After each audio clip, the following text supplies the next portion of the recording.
Nós temos aí várias drogas, inclusive não conhecidas do domínio público. As pessoas muitas vezes nem fazem ideia de que determinadas drogas estão circulando e fazendo vítimas de uma maneira muito incrível. Mas não com uso, já não com aquela proposta. Já não com aquela proposta, exatamente. Sim. Exatamente. Usando por frivolidades, por futilidades, na busca do prazer pelo prazer. Mas nós vamos entrar nesse assunto. Eu só queria dar uma passã nessas drogas. Nós voltaremos nesse assunto. Tá. Aí só para a gente ter uma ideia, a heroína em 2016 foi considerada epidemia nos Estados Unidos por conta da morte de 35 mil pessoas usuárias de droga que estavam abusando. O crack em 2012 fez mais de 2 milhões de vítimas também. Também nos Estados Unidos. Esse daqui, esse daqui no Brasil. 2012, 2 mil no Brasil. Porque o número é muito grande, mas eu imagino que muitos outros não são nem constatados, né? Tem essa dificuldade de constatar? Sim, é muito difícil constatar. Exatamente. Nem sempre... Pode ser até maior o número. Pode até ser maior, claro. Exatamente.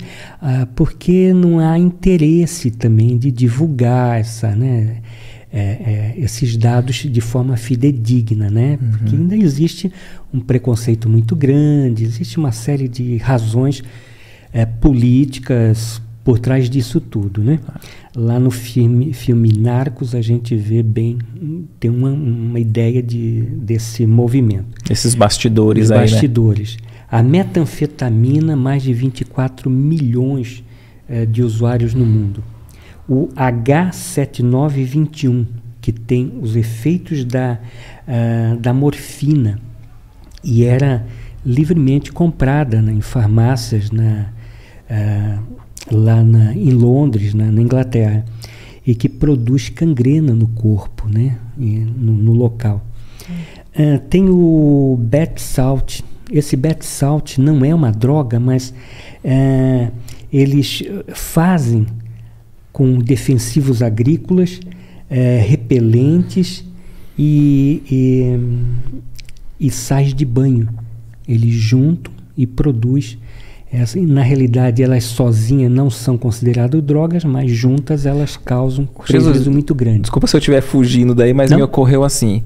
E para fazer, como você diz, essa mistura, tem que ser alguém estudado, né? Perfeito. Então, às vezes a gente tem a visão de que o usuário é alguém ali só sem muito intelecto, que está ali e faz... Então, assim... Tem pessoas...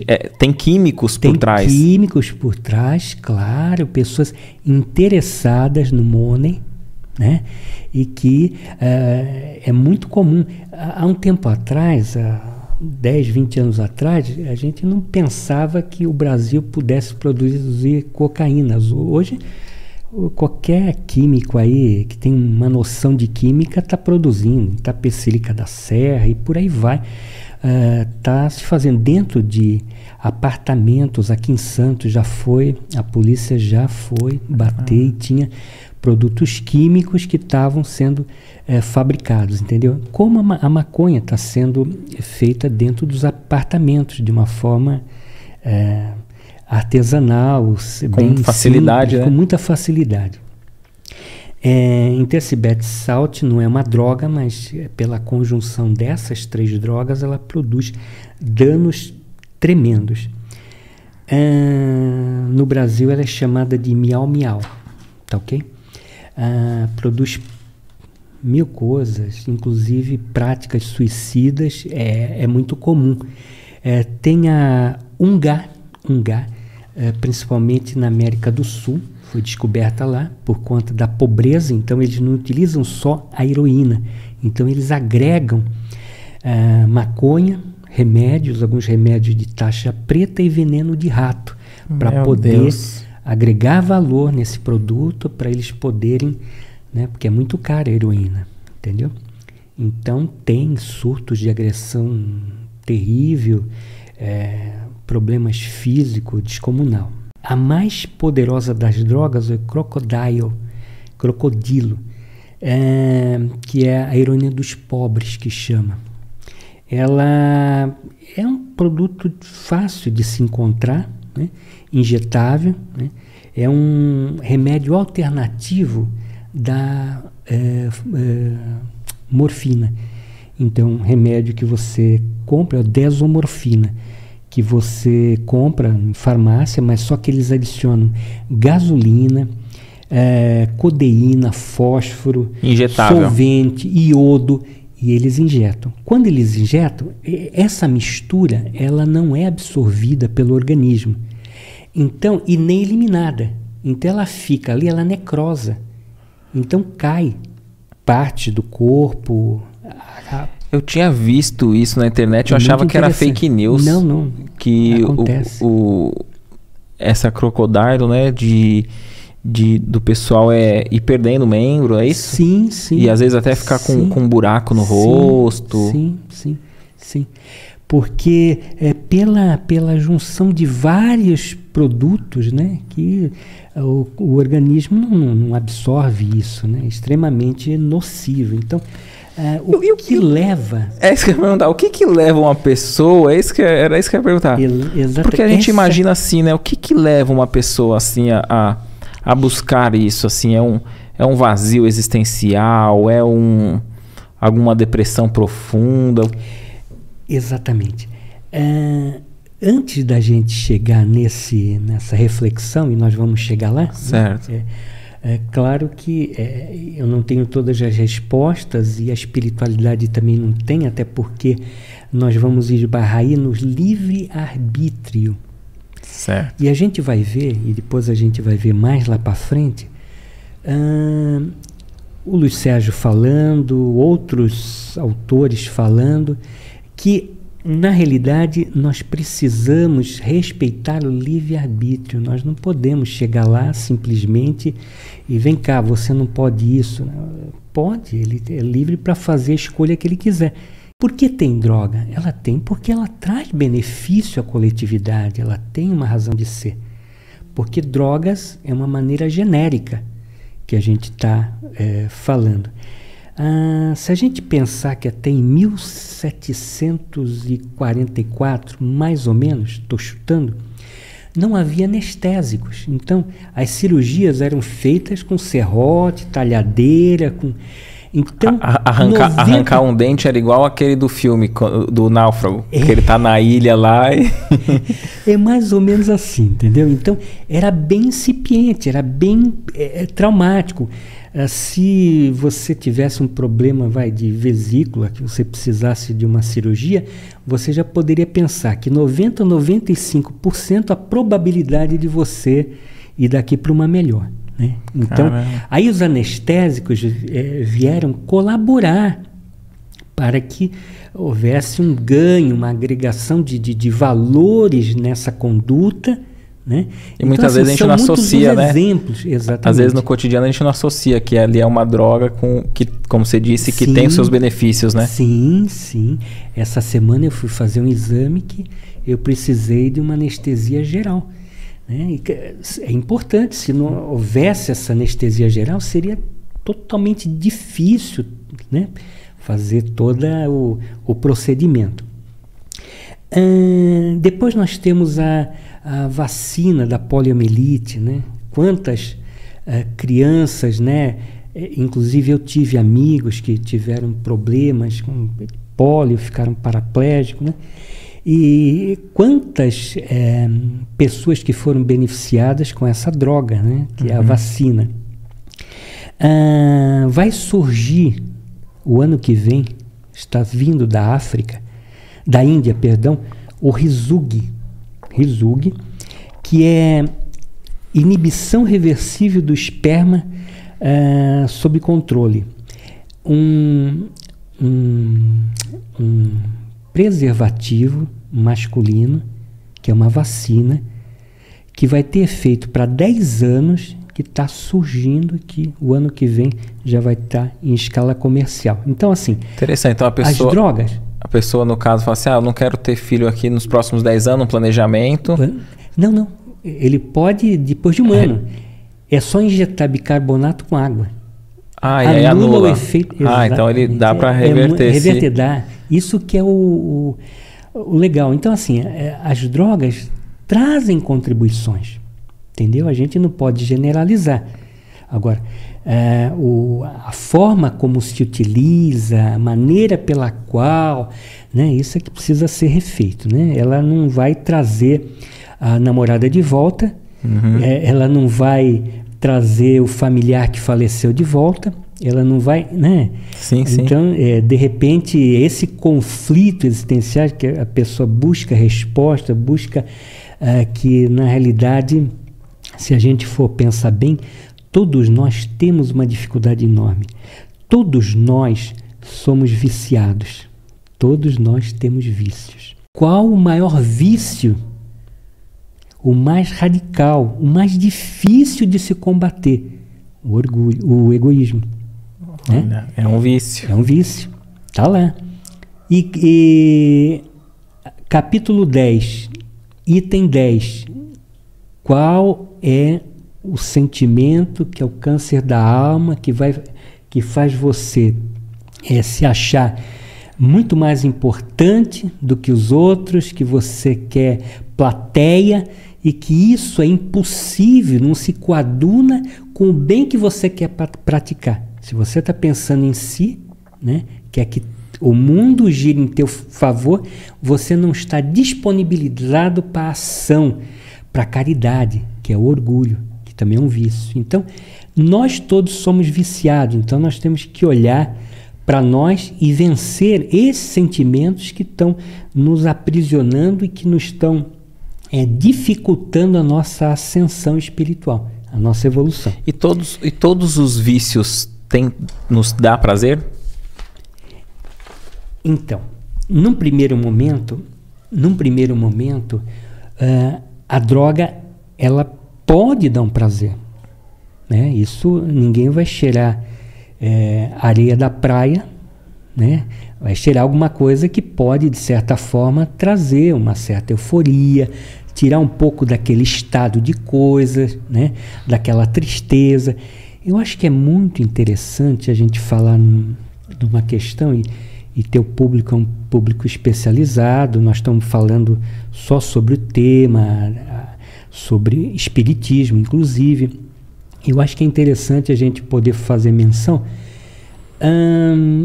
Em 1958, dentro dessa contextualização que a gente está fazendo, Chico Xavier, a gente não imagina, mas ele também era um homem com muitas dificuldades, ele também sentia tristeza, dúvida, raiva, ele também era um homem como a gente, e que as pessoas não entendem isso. E teve uma ocasião que ele estava muito em conflito, com muita tristeza e tal. Aí ele chegou para o Emmanuel, poxa, não sei, nada dá certo, não sei, muitos dias eu estou triste, não sei o quê. Me diz uma coisa, eu queria experimentar LSD. Aí o Emmanuel falou, você que sabe, né? Mas acho que não é por aí. Não, mas eu queria, tal, tá bom. Aí ele, em desdobramento, Emmanuel pegou uma substância plasmada, obviamente, não é mas com mesmas características, efeitos, e ele tomou.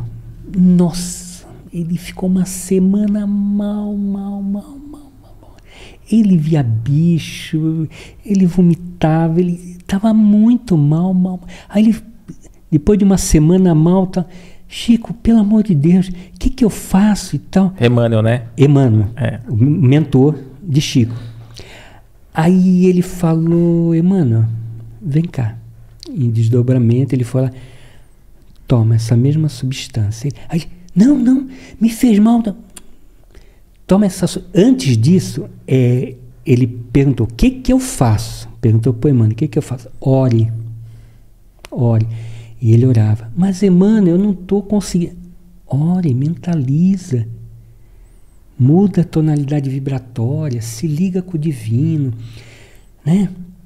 Aí ele foi lá e aí ele falou, vamos tomar uma outra dose. Aí ele não queria. Aí ele tomou. Quando ele tomou, ele começou a se sentir bem. Ele falou, nossa, Emmanuel, totalmente diferente, eu estou me sentindo bem, leve e tal. Por quê?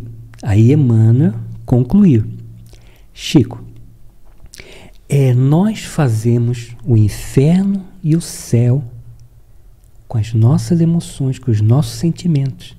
Nós criamos isso. Então você não precisa droga nenhuma.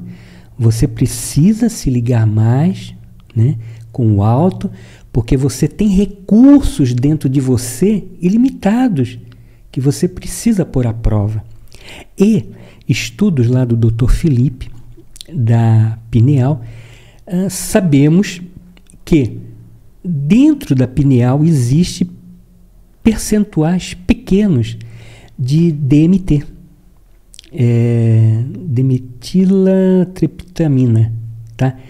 Dimetamina triptamina é uma substância base do LSD, desses alucinógenos. Então nós temos dentro do nosso organismo drogas potencialmente mais lesivas de tudo essas que eu citei aqui. Só que nós precisamos nos mobilizar para isso. Quando as posturas de yoga, a respiração, né, os exercícios físicos, quando a gente faz com que o ácido lácteo, estou dando um exemplo, que se acumula nos músculos, com exercício ele se dissolve e te dá um alívio muito grande. Então nós precisamos aprender a mobilizar, né? Mobilizar o corpo, fazendo exercício, tendo bons pensamentos, orando, né? Orai e vigiai, para que a gente possa ter essa plenitude do espírito. O dependente, ele está desconectado com esse eu, né? A adicção, ele busca fora. Deus está dentro. Então, se ele se conectar com esse Deus que existe dentro dele, ele vai estar bem conectado, amparado e vai poder fazer maravilhas. Mas, quando ele pede para que Deus venha na sua casa, ele saiu, ele está fora. Está dentro? Sim. Deus não vai encontrar ele dentro. Precisa, com todas as dificuldades, com todos o sofrimento, com todas as intemperanças, com todos os desequilíbrios possíveis, não importa, vai encontrar da forma tal qual você é. Nós somos. Então, você tinha falado no início de práticas religiosas que tem como objeto central ter esse estímulo com alguma substância, né? E até do LSD, né? O Steve Jobs diz que usou e teve um momento muito criativo, de desenvolvimento e tal, mas ele não precisaria, né? Ele poderia ter encontrado recursos dentro dele próprio e ter tido os mesmos resultados com... Exatamente. Essa questão da pessoa falar que vai abrir a mente e tal, isso é ilusório. É ilusório. O máximo que vai fazer é matar as células neuronais, né? O teu corpo vai ficar deficitário, entendeu? Acreditar que vai abrir-se para um portal de luz é infantilidade. Até você pode abrir uma janela, mas entre abrir uma janela e estar lá, aqui, interagindo com aquilo que você está vendo, aquilo precisa de outras questões, precisa de modalidade vibratória, de crescimento espiritual, que nós ainda não temos. Você pode até descortinar, e isso é muito comum, dentro e já entra um pouco daquelas obsessões, mas você sabe que nós temos muitas experiências, né? Enquanto espírito, já vivemos muitas vidas. E claro que isso está no nosso repositório. Hoje nós somos a versão melhor de nós mesmos, porque já acumulamos, né, nessa caminhada. Mas só que as drogas podem ocasionar o seguinte, podem abrir para essas personalidades que você já viveu no passado e confundir É o que mais ou menos, muitas vezes, se vive com experiências com ayahuasca, que está sendo, abre aspas, modinha, virou modinha. Sim, porque a gente vê até relato na internet de pessoas que fizeram uso e fala que, eu fiz, é como se eu tivesse feito 10 anos de terapia em uma dose, em uma sessão, não sei o quê. E outros falam, nunca mais chego nem perto, tive alucinação, tive perseguição, vi não sei quem e tal, e é um pesadelo que chega até a atormentar de imediato e continua muitas vezes esse estado de insegurança e etc. Então, dentro da ayahuasca e tantas outras, por que ocorre isso? Uns têm uma experiência boa e outros tão ruins assim? Emmanuel comentou, é o teu estado de espírito, é o que você tem dentro. A droga, na realidade, vai abrir, vai potencializar sensações, sentimentos que você tenha, vai potencializar isso, e você vai perceber isso. Então a experiência do céu e inferno está dentro de nós. Dizer que abriu e que me senti bem, isso é ilusão, isso não existe, tá? O que ocasiona, inclusive, veja, o cérebro, tá, é físico, a mente é o espírito. O cérebro vai ficando, pelas reações químicas, vai produzindo mudanças substanciais e que lá na frente vai trazer prejuízos. Efeito rebote, flashback, a volta desse sintoma, dessas sensações em momentos totalmente imprevisíveis. Aquela sensação que ele teve quando usou pode vir do nada. Piores, que não vai ter controle. Porque a reação física, a mistura química, lá, a reação física, você reverte. A reação química, você não reverte, você transforma numa outra substância e que pode trazer alterações que você vai perder o controle da situação. E você mencionou que pode até reavivar situações, personalidades, poderia dizer até memórias de outra vida. Sim. Imagina a confusão que se dá. Se está lá, não é para mexer, é para mexer aqui agora, nisso que eu estou vivendo, com as pessoas com as quais eu estou interagindo. É nesse momento. E a gente, muitas vezes, sente que está difícil, sente que está sofrendo muito, sente que o outro, poxa, se não tivesse outro na minha vida eu seria feliz, aqueles papos, né? Uhum. Na realidade, não aceita isso. Então, essa falta de aceitação leva a fazer experiências, N experiências que causam, isso é que causam um desequilíbrio muito grande na mente. Perguntar, tem alguma droga que a gente usa no cotidiano e a gente nem tem noção que faz uso e é considerado uma droga? Uhum. Eu chamo de drogas invisíveis. Tá. Nós estamos aí, o açúcar. A pessoa fica dependente do açúcar, né? Pô, se não comer um chocolate, se não, né?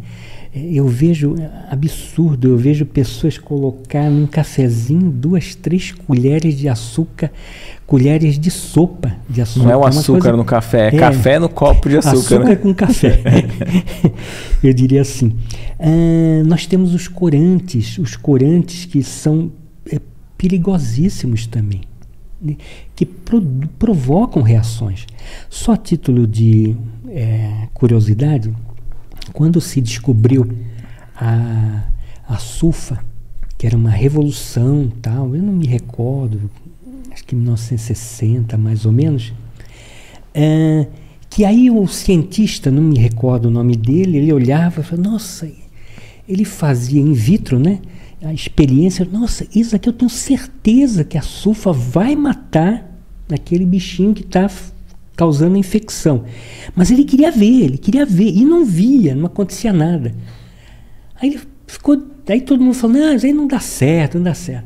Até que a filha dele teve agulha. Ela foi espetada com uma agulha lá, não me recordo aonde. Infeccionou, e naquela época era um problemaço, né? Aí ele, vou dar para ela, para minha filha, foi lá e deu a sulfa para ela. Ela ficou bem, curou, gozado. Por quê? Aí depois ele chegou à conclusão, dentro do organismo é uma coisa, fora é outra. Por quê? Por causa dos corantes. Ele punha o corante para poder visualizar a reação, né? Para ele pesquisar, anotar. Tal. O corante dava interferência nesse mecanismo. Então, são muitas as variáveis que é, né? Assim como fora não produzia o efeito, dentro pode produzir um efeito que a gente não espera, não sabe. É uma incógnita. Tem assim. algo parecido, eu não tenho conhecimento nenhum, mas eu estava vendo um vídeo bem ilustrativo da física quântica. Ela age de um jeito. Só o ato de se observar muda o resultado. Muda tudo. Né? Exatamente. Então, exatamente. Então o observador muda. Muda. Exatamente. Por isso que diz que existem N realidades. Tem a tua realidade, a maneira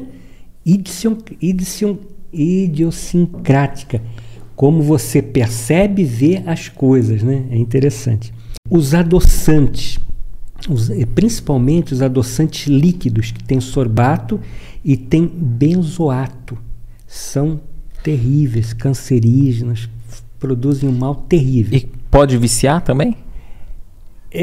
Olha, eu não, especificamente o adoçante eu não posso afirmar, mas via de regra as substâncias que de certa forma te dão algum, e é inconsciente esse prazer.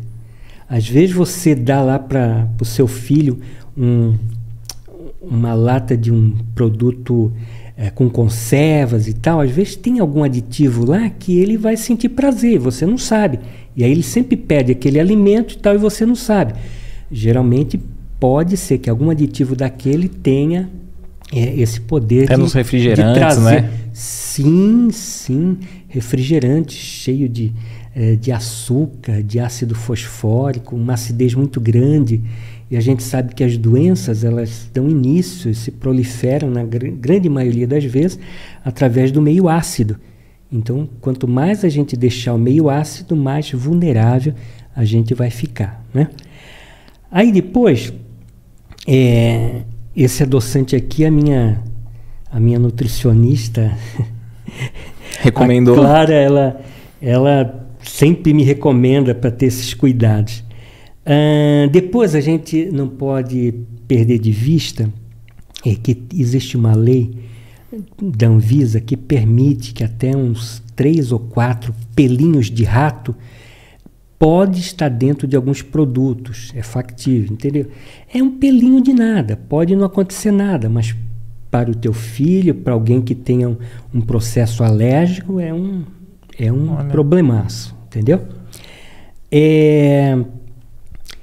Depois, vamos lembrar também o monoetilenoglicol. Monoetilenoglicol é essa substância que está matando nossos pets. Então, muitas vezes a gente... E é encontrado em quê? Em ração, em aquelas comidinhas, né? Então, está matando os pets. Então, muitas vezes eles fazem sem levar em conta o prejuízo que está causando. Eles vão fazer o mais econômico possível, o mais rápido possível, aquele que está o melhor, né? E por aí vai.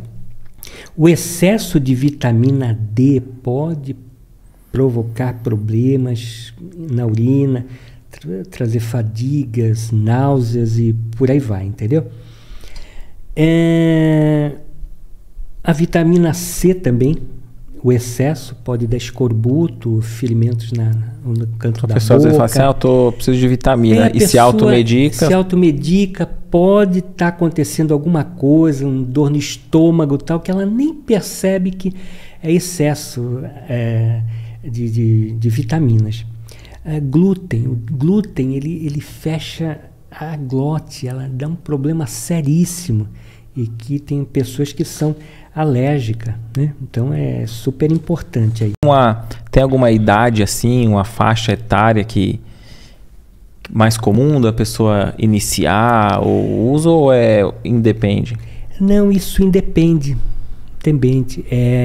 Na realidade, hoje, o que a gente tem visto é que pessoas com mais idade estão enveredando por esse caminho, né?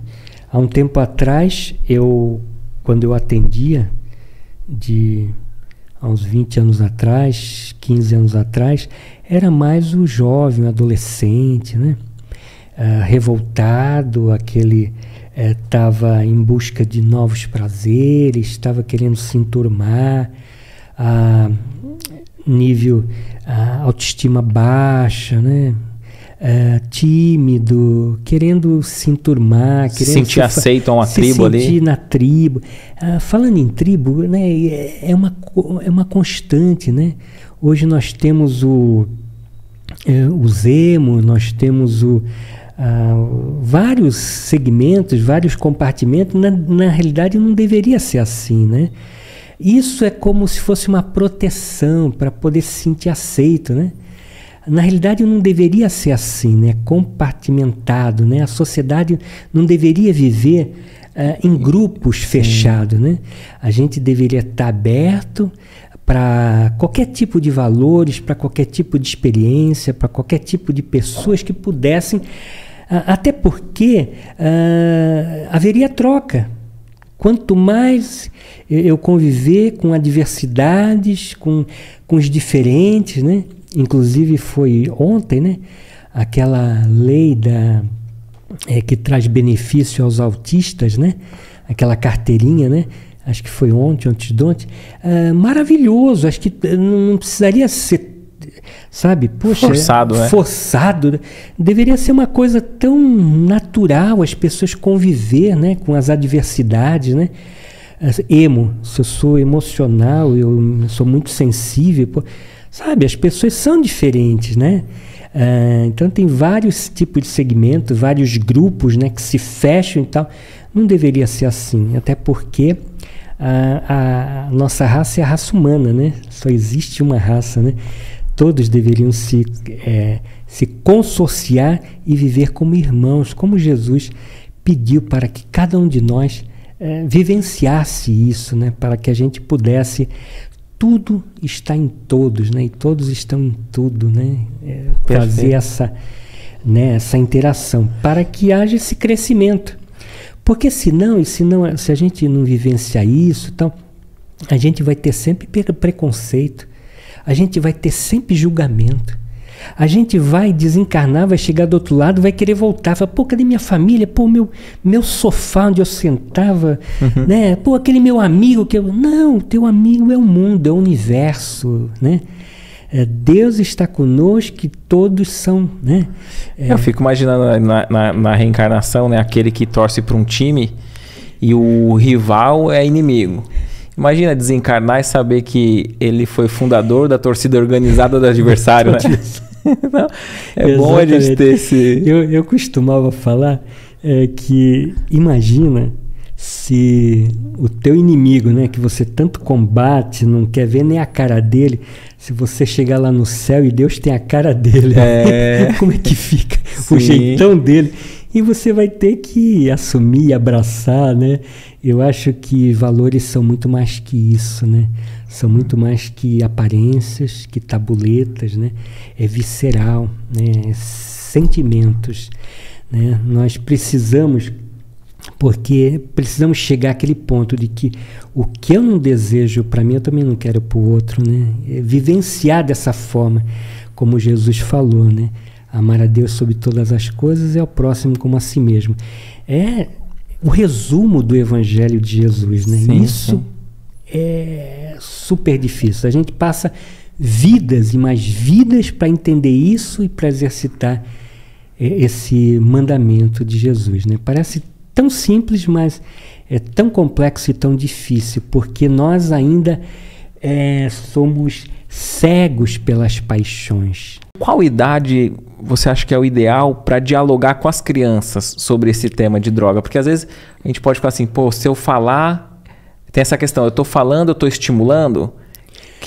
Qual que seria o mais aconselhável? Sim, sim. Isso é uma dúvida sempre que traz. Bom, primeiro, a prevenção é extremamente importante para fazer frente a essa dificuldade que nós não sabemos se ela aportará naquele indivíduo. Muitas vezes a pessoa tem um bom nível socioeconômico, a pessoa tem um bom nível cultural, tem tudo para dar certo, mas de repente tem uma pedra no caminho.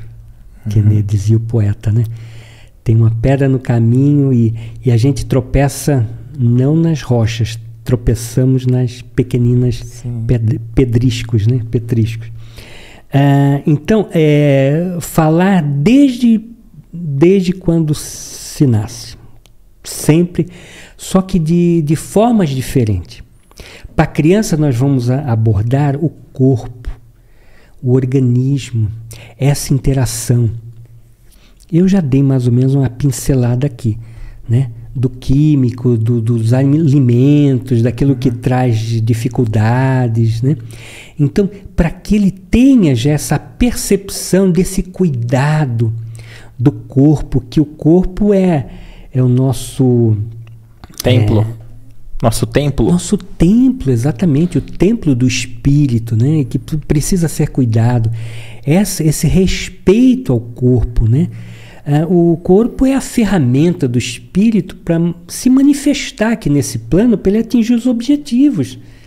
Né? Sem o corpo ele não consegue manifestar, não consegue ter essa interação, não consegue ter se imiscuir com outros espíritos de outras esferas, de outros, né? de dimensões diferentes, de problemas diferentes. Então essa troca. Então para a criança a gente esse respeito à natureza, o porquê é importante não devastar a natureza, porque falar do ciclo, falar da interdependência que existe, né, em todos os segmentos, né? Não é fazer que nem o Ludwig lá na Amazônia, que na década de 70 ele quis fazer uma fábrica de celulose, trouxe um navio, aportou lá do lado do Rio Jari, devastou um bocado de árvore lá para poder plantar eucalipto, para poder vender, para mandar lá para fora. Acho que 2 anos depois, começou a entrar cobra, um bocado de coisa lá. Ele teve que abandonar tudo e ir embora. Por quê? Ele era o invasor, né? Ele era o invasor, que quebrou o ecossistema. O ecossistema, exatamente. Então, assim, com a criança a gente vai falar disso daí, de coisas positivas, de uma boa alimentação, dessa interação, entendeu? A Carmen, não sei das quantas, ela é uma escola de ladrão. Ela estudou na escola de ladrão, aí ela vai, entendeu? Sair para o mundo e defender as pessoas. Mas fala da escola de ladrão. Quer dizer, são coisas assim, entendeu? Quando a gente assistia Popeye também, né? Tomar alguma coisa para poder se sentir forte. A espada de He-Man tinha que não sei o quê. O Harry Potter tinha que... sempre algo externo. Algo externo. Que nos estimula. Sempre, exatamente. Sempre a varinha de condão, sempre... nada dentro. E tudo está dentro. As potencialidades estão dentro. A solução está dentro. E é isso. E por que nós não visualizamos, não queremos, negamos? E a dependência é essa negação. Por conta da zona do remorso, que André Luiz fala, por conta da culpa, esse devorador de consciências que a Rosângela fala no livro Na Rota de Luz, do projeto Gairol, lá do Rio de Janeiro. Eles trabalham com dependentes químicos e é muito interessante as colocações dela. E é com olhar espírita. Olhar espírita.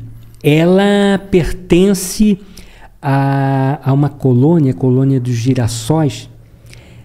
Por incrível que pareça, o coordenador lá é São Francisco de Assis. Muito interessante. E eles trabalham numa proposta bastante interessante. Bom, nós vamos... Fica à vontade, o caminho que você quiser seguir. Se quiser falar mais sobre esse projeto nós deles... Nós estamos para lá e para cá. Fica à vontade. Não, então, é interessante que, bom, vai de encontro a tudo aquilo que a gente acredita, né? Tudo aquilo que a gente faz. Na realidade, é trazer consciência para as pessoas. Então, por conta dessa culpa exacerbada e que o dependente muitas vezes já traz de outras experiências, né? E que ele reencarna com essa proposta de que naquele momento ele vai se ver firme, longe das drogas, independente do meio. Muitas vezes ele vai reencarnar no meio que possa ser hostil, que possa ser facilitador, né? Tudo aquilo são provas, né? E que na realidade muitas vezes ele sucumbe e vem sucumbindo de outras experiências. Então o trabalho é justamente ampliar esse nível de consciência para que ele possa encarar essa dor, encarar essa culpa de tudo aquilo que ele fez, de tudo aquilo que causou para ele e causou para as pessoas do seu entorno. Ele deve ter roubado, matado, feito misérias, abandonado a família. Suicídio também é muito comum e por aí vai. Tem uma história. Por isso que a ayahuasca, outros alucinógenos vão abrir essas personalidades que tem que ficar, senão vai produzir um desequilíbrio que ele pode levar como aconteceu com o Chorão, né, em 2013. Né? Chegou um momento que não dava mais, né? E ele teve que acabar com a própria vida, não tem jeito. Tem um livro da Patrícia que me marcou bastante, essa é a questão do espírito estar no plano espiritual, e ali ele estava estudando uma alfabetização bem simples.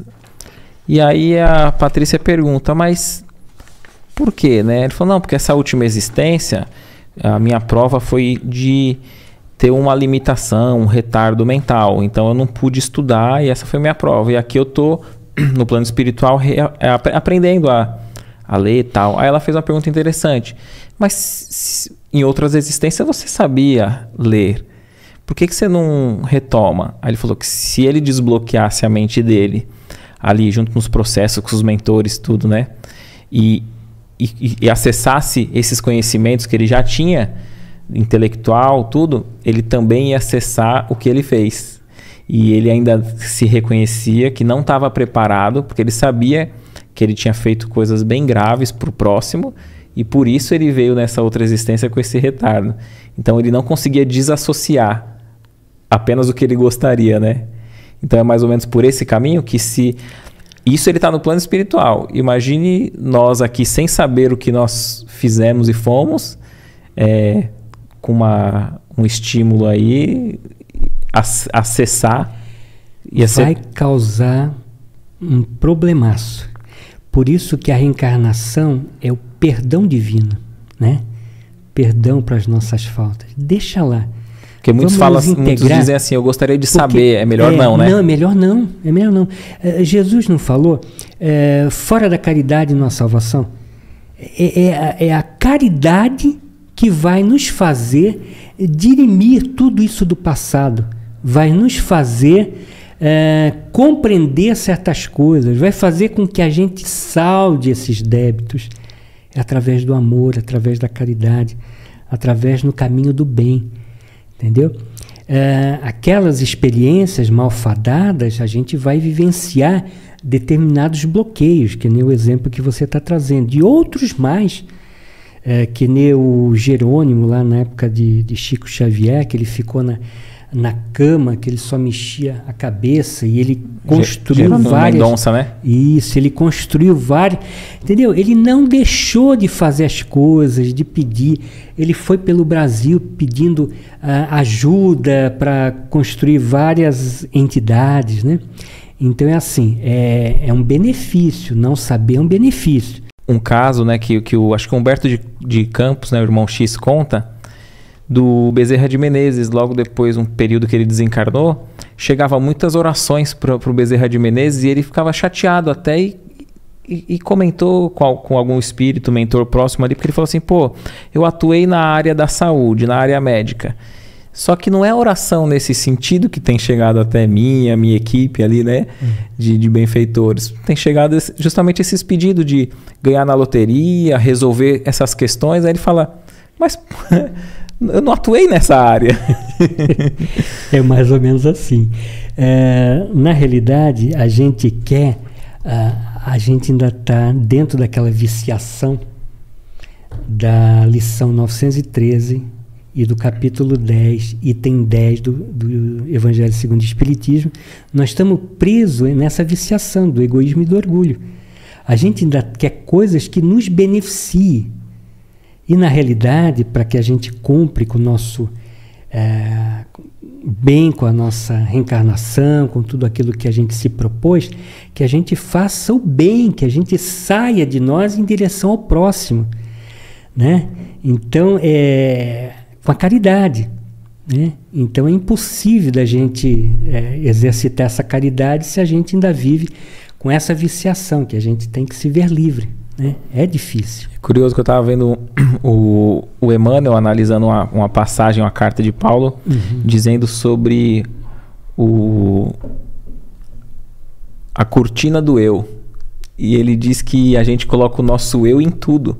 Até aqueles candidatos a discípulo do Cristo, nas atividades de caridade, nos seus meios, ainda tem muito do personalismo individual, querendo se reafirmar, se afirmar, e nem tanto pensando no auxílio do próximo. Seria mais ou menos isso? Sim, sim. Muitas vezes a gente que está fazendo caridade, muitas vezes por trás está mesclado lá no fundo inconscientemente esse orgulho. Eu estou fazendo, eu estou numa condição melhor, sabe? Pode pintar essa vaidade. Imperceptível, sutil, inconsciente, mas ainda pode ter resquício. É um câncer da alma. É difícil. Muitas vezes, para as pessoas, nossa, a pessoa é um santo, a pessoa, puxa lá a vida. Mas dentro dela, ela sabe o quanto caminho ela ainda tem que percorrer. Ela tem lá no imo dela, ela sabe que pisa na bola em determinadas questões, né? É uma experiência, nós temos que viver várias experiências até a gente haver essa total depuração. E as drogas, utilizando de uma forma totalmente desnecessária, que não vai atingir o objetivo, não vai trazer a felicidade, a paz interior, é um conflito interior de que ele está querendo resolver com questões fora e que não vai conseguir, só vai complicar ainda mais. O Inácio Ferreira, desencarnado, psiquiatra, ele fala uma coisa extremamente interessante. Ele fala que o vírus da pneumonia, a lepra, o câncer, né, corrói o corpo, traz prejuízo ao corpo. Com a morte, acabou. Só que essas viciações com a droga vai comprometer o psiquismo, né? Então vai na tessitura físio-espiritual, perispírito, ele vai ficar marcado e você vai levar, o espírito vai levar. Então, vai perpetuar. Desculpa, o usuário de droga ali, ele não está danificando somente o seu corpo. Definitivamente não. O perispírito também? Sim. E é interessante uma das estratégias, porque você sabe que é difícil o dependente aceitar que ele é dependente, né? Buscar auxílio, porque ele vai se defender de tudo quanto é jeito. E aqui eu quero encontrar a dinâmica que a Rosângela, no livro Rastros de Sol, ela coloca. É bastante interessante. Encontrei. Tá. É interessante. Ela fala que a prevenção deve ser o mais cedo possível, para que os espíritos endividados, e todos esses dependentes são espíritos endividados, para que o quanto antes possa frustrar né? O avanço do autocídio, ela fala. E da maneira como ela coloca, e da maneira como outros autores colocam, a dependência química é um autocídio. O que seria suicídio inconsciente. Inconsciente. Inclusive, no Livro dos Espíritos, tá lá que é possível. Muitas vezes você quer o fim, né? Mas não tem coragem. Então você vai colocando subterfúgio, pedra no teu caminho, vai, né, sendo indiferente. Se auto-sabota. Você vai se auto-sabotando. Edwin Hadman, eu não me recordo o nome dele, ele diz que o suicídio é uma solução definitiva para um problema temporário. É muito interessante. Sim. Essa colocação. Acho que diz muito da ambivalência, da impulsividade e da rigidez como essas pessoas lidam com as coisas do mundo no dia a dia. A Organização Mundial da Saúde coloca que estão presentes esses sentimentos de ambivalência, né? Ser ou não ser, eis a questão. Posso ou não posso, devo ou não devo. A impulsividade, vai fazer alguma coisa de forma desatina, ela não vai se dar conta, quando ela dá por si, fala, pô, mas onde eu estou? Já estou do outro lado. Ela, mas eu não queria isso. O materialismo contribui para o aumento do suicídio? Essa visão materialista? Bastante. E o último aspecto, a rigidez. Aquelas pessoas é tudo ou nada. Sim ou não, tudo ou nada, sabe? Pessoas no pico, não tem esse equilíbrio para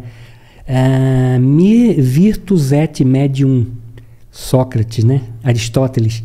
A virtude está no meio, não tem esse meio. Qual é a importância daquele usuário de droga que se compreendeu ali viciado? O meio que ele vive, é interessante que ele saia desse meio? Porque que ele vive ali junto com outros usuários? É importante essa mudança também? Eu acho que a lição 631, se não me falha a memória. Liberdade, livre-arbítrio. Ele tem um livre-arbítrio. Mas ajuda. Ele não pode? Claro! Se ele chegar a essa conclusão que aquilo pode desencadear, ou é aquilo o gatilho através do qual ele não pode ficar, sabe, dando chicotada em si mesmo. Aquilo foi a prova que ele escolheu. Mas ele tem livre-arbítrio para lidar. Ele não não, eu escolhi lá, aqui, então eu vou ficar aqui, eu vou ser dependente, eu vou morrer, vou dar um tiro na cabeça. Não. Lembra o que eu falei? 70%? Né? Aquilo que está me fazendo mal, aquilo que eu sei que eu não estou preparado. Se ele chegar a essa conclusão, ele chegou em conhecimento. Ele rompeu. A partir daquele momento, ele não vai precisar, abre aspas, guardando as devidas proporções, reencarnar por causa daquilo. É a consciência, o nível de consciência que se quer, que se espera. Perfeito, entendeu? Perfeito. O Chorão lá da banda WhatsApp, né? Do Charlie Brown? O WhatsApp, ele começou como WhatsApp.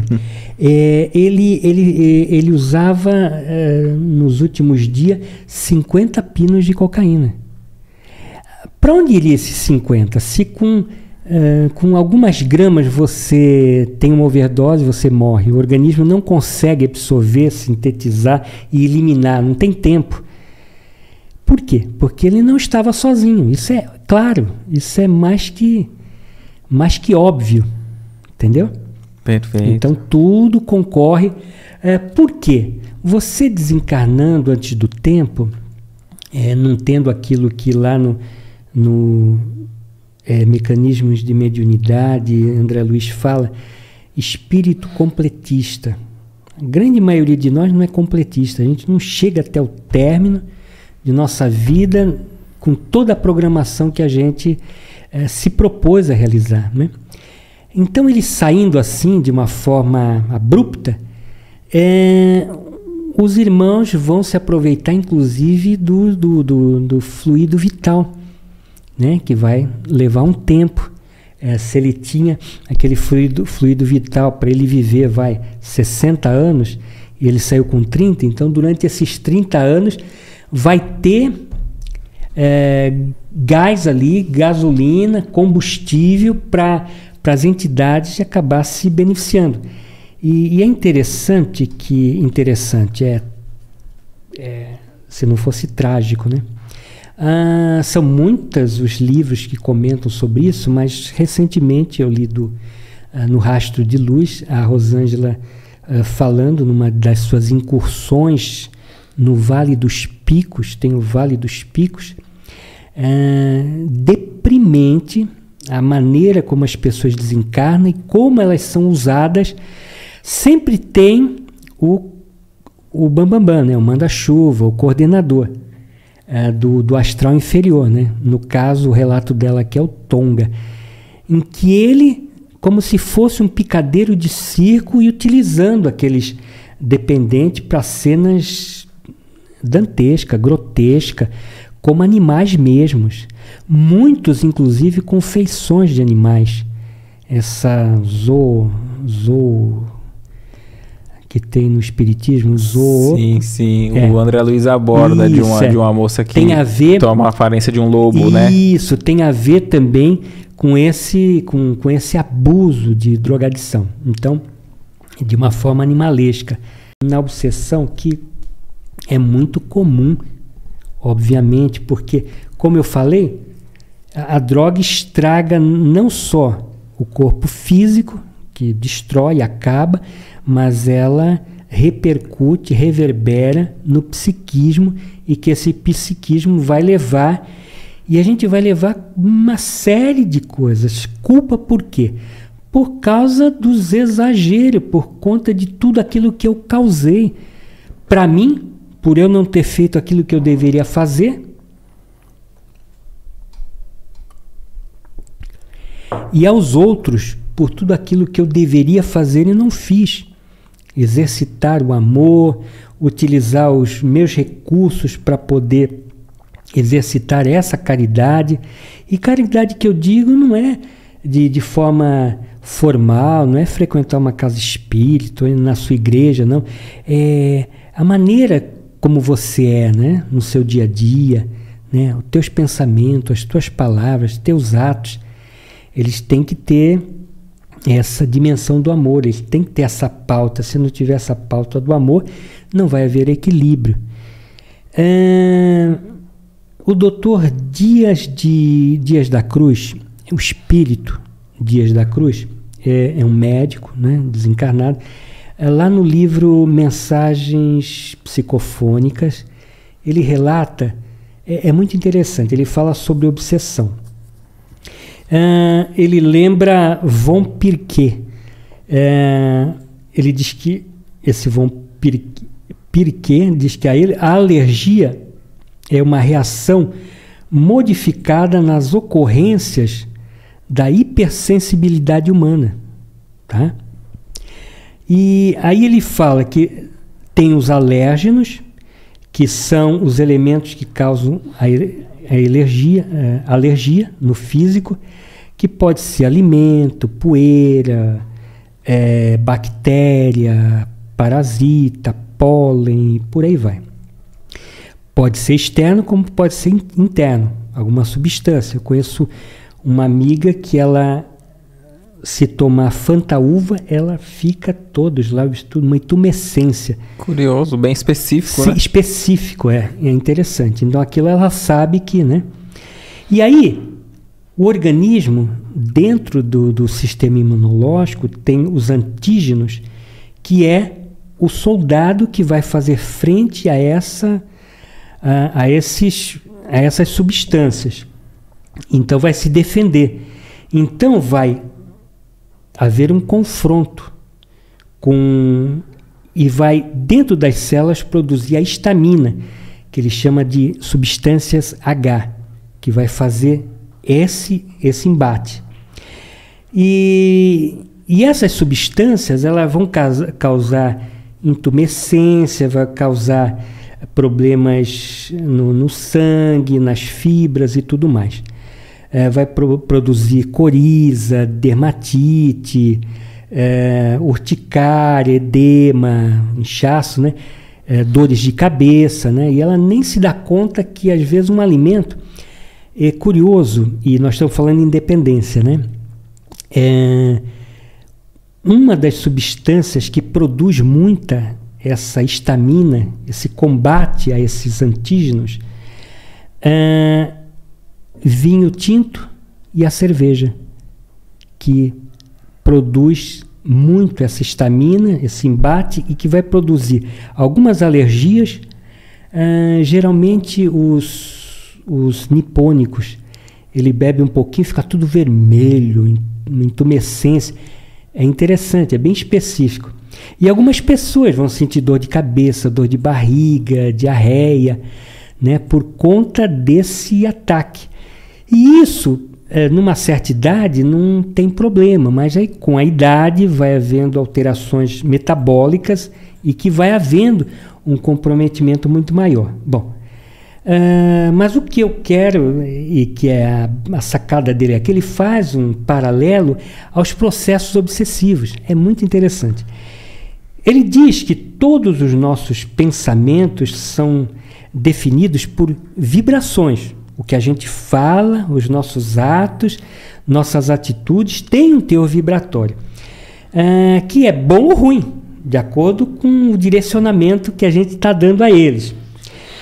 E ele fala que nós produzimos as radiações, teor vibratório, que ele chama de agente R, radiações. E que esse agente R é a base da formação das substâncias de histamina. Olha que interessante. É presente em todas as perturbações neuropsíquicas, que usa o cérebro como órgão de choque. Olha só que interessante. Então, assim, se nós sentimos tristeza, depressão, cólera, irritação, usamos de maledicência, leviandade, brutalidade, nós produzimos uma quantidade elevada desses agentes R, de natureza destrutiva, para nós e para os outros. Tanto exógeno como exógeno, né? Tanto por dentro como fora. E são suscetíveis de se fixar em nós por um tempo indeterminado, que em deploráveis labirintos de desarmonia mental. Mais algum caso nesse sentido que tenha te marcado, que você lembre, fica à vontade, que esses casos práticos assim, fica mais fácil para nós que somos leigos compreender, né? Não, tem vários casos assim, entendeu? Tem várias situações.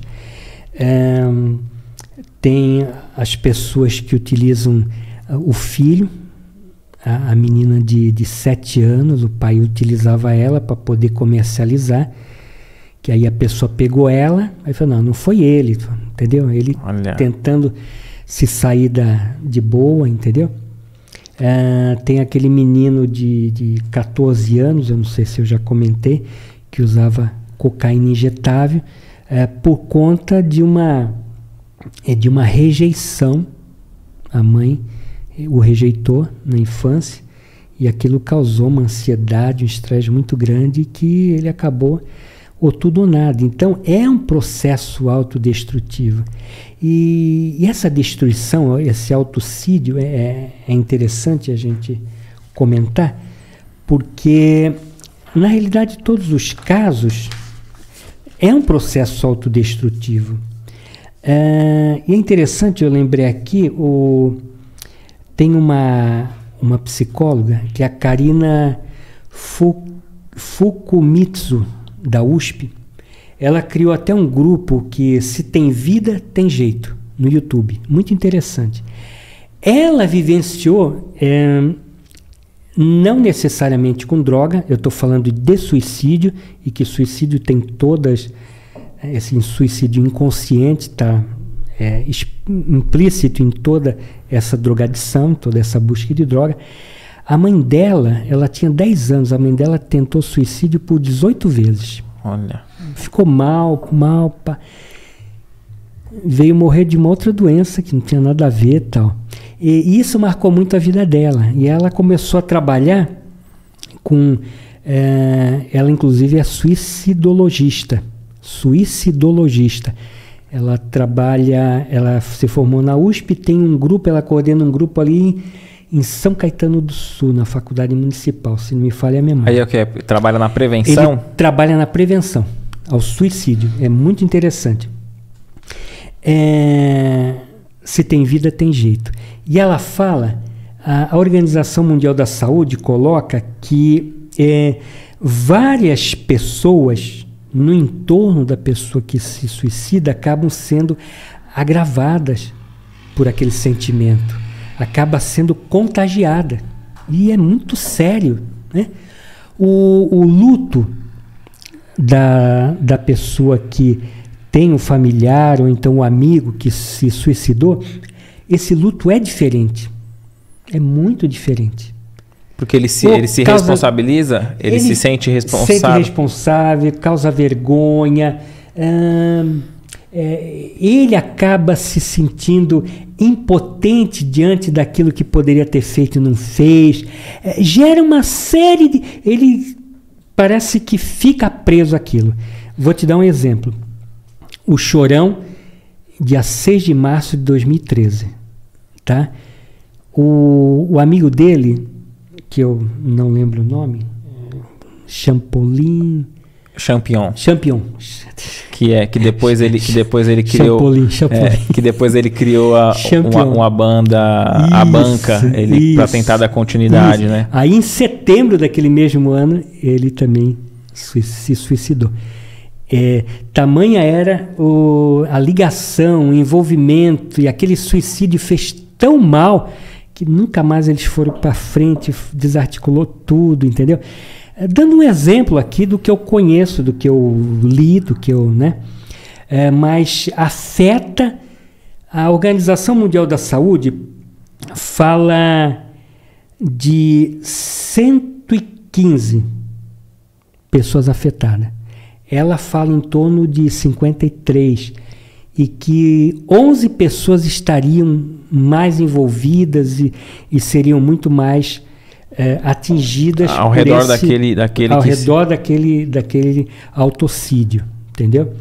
Aquele do náufrago, né, que eu tinha até comentado anteriormente, ele levava muito a sério entregar as encomendas, né, no FedEx, né, dos Estados Unidos, que é o SEDEX, né, as entregas. Uhum. E o que mantém ele vivo ali é que ele aproveita várias coisas das caixas, né, das entregas que vai para a ilha, né? Então ele abre os pacotes e vai usando. Mas ele não abre um pacote. Aí no final do filme é o que mantém ele vivo, que ele se compromete a entregar aquele pacote, né? Então ele não abre. E é o que mantém ele vivo na ilha. E quando ele sai, que ele é salvo, ele vai e vai entregar, vai ver de quem era, né? Muito interessante. Então acho que essa esteira de... A gente conseguir estar sempre mantendo um objetivo, né? Objetivo, exatamente. Até porque nós, como espíritas, a gente sabe que mesmo com a morte não cessa a vida, né? Então a gente precisa sempre manter a esperança e a gente saber que a solução para tudo. Aí a pessoa pode perguntar, mas por que a pessoa usa droga? Esse é o nosso questionamento inicial, né? Porque ela se nega a crescer, porque ela se nega a tomar consciência de si, de assumir responsabilidade perante a vida, de crescer. Então ela quer... E na realidade todos os dependentes são crianças adultas, são crianças crescidas, crianças com 40 anos, 50 anos, fugindo das responsabilidades, dos contratempos, de assumir os compromissos, né? Por isso que a família é importante, desde pequeno, pedir para a criança participar da dinâmica da família. Vai lá, apaga uma luz, leva o lixo na rua, dá comida para o cachorro, né? Pequenas atitudes que vão fazer a diferença, né? Que vão alicerçar, educar esse espírito para que tenha essa união, para que veja pelo coletivo, né? Para que paute a sua vida por esse coletivo. Que ele já aprenda a assumir responsabilidade desde cedo. Exatamente, entendeu?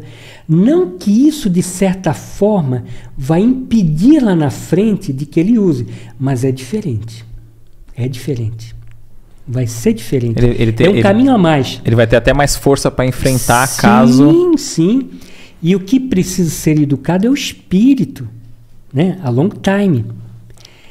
E lá no Vale dos Picos, no caso Aníbal e Gabriel, que são os que escrevem as anotações do livro da irmã Rosângela, vamos lá, nossa, olha o que eles estão fazendo com aquelas pessoas.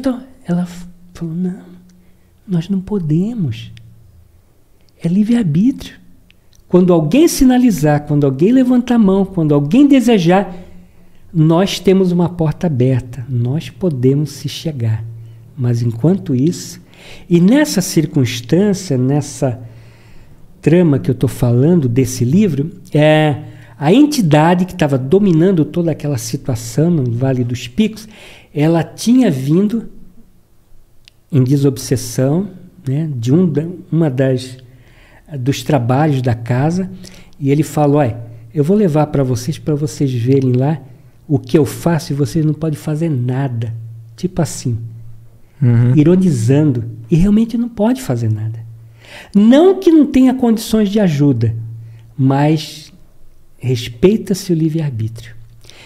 Não adianta, que nem muitas mães fogem para outro estado, mães algemam, isso não é incomum, o pai algemar na cama o filho, entendeu? Para que ele não saia de casa. Ou então dope o filho para que ele não saia, permite se dopar, entendeu? Para não sair.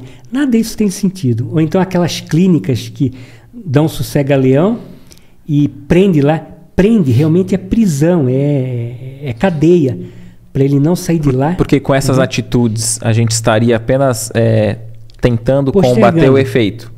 E não está agindo na causa. Exatamente. Você está desintoxicando, porque ele sem droga no corpo, ele vai estar sendo desintoxicando. Mas já afetou o psiquismo, já afetou o perispírito. E aí precisa de uma modulação naqueles raios, na emissão daqueles raios. Eu vou precisar me recompor, eu vou trabalhar em prol de mim mesmo. Na realidade, a caridade não é para o outro, é para mim. Quando eu faço para o outro, eu estou fazendo para mim, eu estou mudando o teor vibratório. Eu estou criando um campo áurico favorável para que se estabeleça harmonia na minha mente, cesse esse desequilíbrio e eu vivencie o amor. Não o amor crístico, obviamente, mas um amor já de acordo com o que é possível que a gente vivencie no atual momento. Excelente. Boa noite. Tenho um filho dependente químico. Como posso ajudá-lo? Aqui a Kátia, né, diz. Então, Kátia, veja, eu não sei que filho qual a idade, se está na lua de mel com a droga, se causou prejuízo, se tem comorbidade também, porque às vezes pode ter comorbidade e você precisa tratar primeiro a doença, né? Que coexiste com a dependência e por aí vai. Mas acho que o primeiro caminho é se informar sobre a dependência. Se ela está... Eu estou falando no início, eu não conheço ela, não sei. Conhecer sobre dependência. É ler sobre dependência, é participar de grupos de apoio. Pode ser grupos de amor exigente, grupos da Alcoólatras Anônimos, Narcóticos Anônimos, Neuróticos Anônimos, por aí vai. Esses grupos, a primeira coisa, para você compreender, para você, se possível, comprar a nossa Bíblia, Codependência Nunca Mais, que trata dos familiares. Então, porque a pessoa fala assim, como eu posso ajudá-lo? Aí às vezes a pessoa fala, diz assim, vamos indicar, sugerir que participe do grupo. Aquele usuário ali não aceitando de imediato, o grupo a família pode ela própria iniciar. Claro, ela conhecendo, ela já vai saber lidar melhor. Saber lidar, vai tirar combustível, porque há uma relação. Existe o saco de pancada, existe o anjinho da guarda e existe o coringa. É uma relação. Nós temos que quebrar essa dinâmica da dependência. Entendeu? Então ela vai entender. No grupo ela vai entender tudo isso. Então se ela puder comprar, ou ler, ou pegar, ou pedir emprestado, codependência nunca mais. Eu acho que o primeiro passo vai falar dos sentimentos que os pais afloram vivendo essa dor, vivendo essa dinâmica da dependência, dessa doença emocional, que é a dependência. É o primeiro passo, que depois ela vai ser orientada no grupo a ter atitudes para com o filho que vão colocando ele na parede para que ele possa decidir. Porque dentro daquela ambivalência, dentro daquela negação, dentro de todos aqueles mecanismos de defesa do ego, ela vai saber lidar para que ele possa tomar uma decisão. Entendeu? Mas isso depois já é um outro estágio. O primeiro passo é cuidar dela. Ela precisa estar bem. Senão ela vai manter a doença, sem ela perceber. Ela não vai estar ajudando, Não vai estar ajudando. Ela pensa que vai estar ajudando. Se ela já fez essa pergunta, ela já é um bom sinal. Perfeito. Entendeu?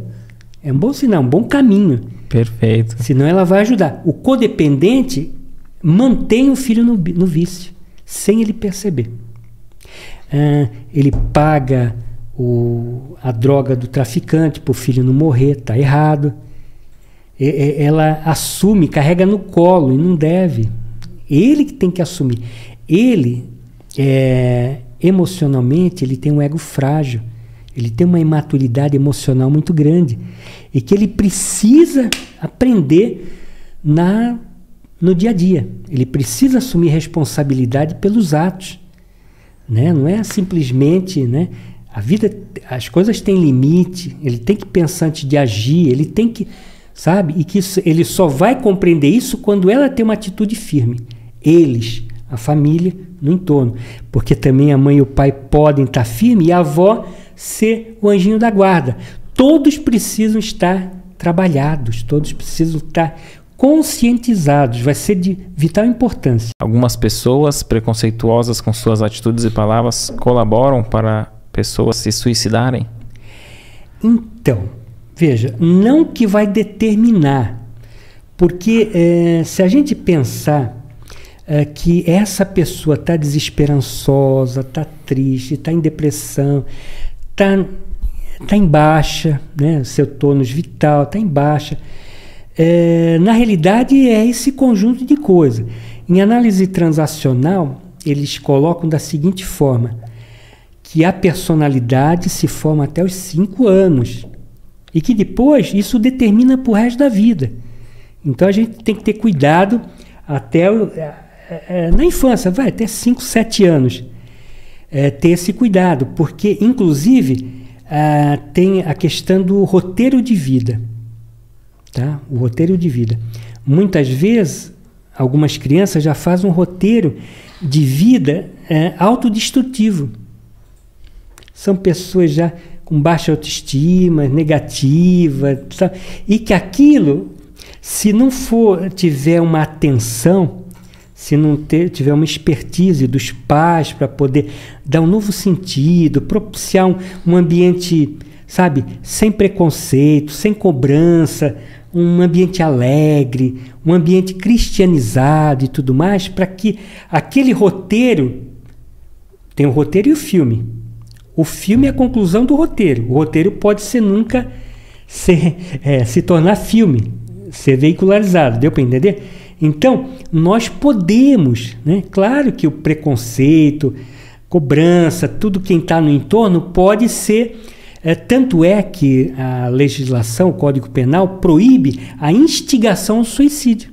Não proíbe o suicídio, mas proíbe, vai preso quem instigar ao suicídio, porque é extremamente desastroso, extremamente. Se a pessoa já não está bem com ela mesma, se ela está já numa baixa estima, eu vou, sabe, dentro dela eu vou ligar, fazer nascer histórias ou sentimentos que vão prejudicar, que vão fazer ela desandar de vez. Então, sim, afeta muito o entorno de quem está ao lado dessas pessoas.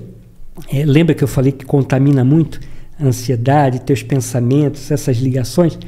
Nós estamos dentro daquilo que, eu ia falar em Jung, não, Einstein, nós temos a teoria de campo, né?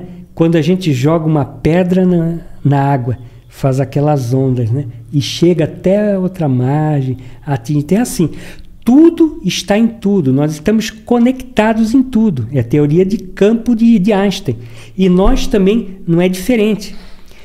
Um poeta inglês já falava que é impossível você arrancar uma rosa que você não afete as estrelas. Tudo está em tudo, então com certeza afetamos sim. O que estamos vibrando? O que estamos desejando? O que estamos emitindo? E é o que receberemos.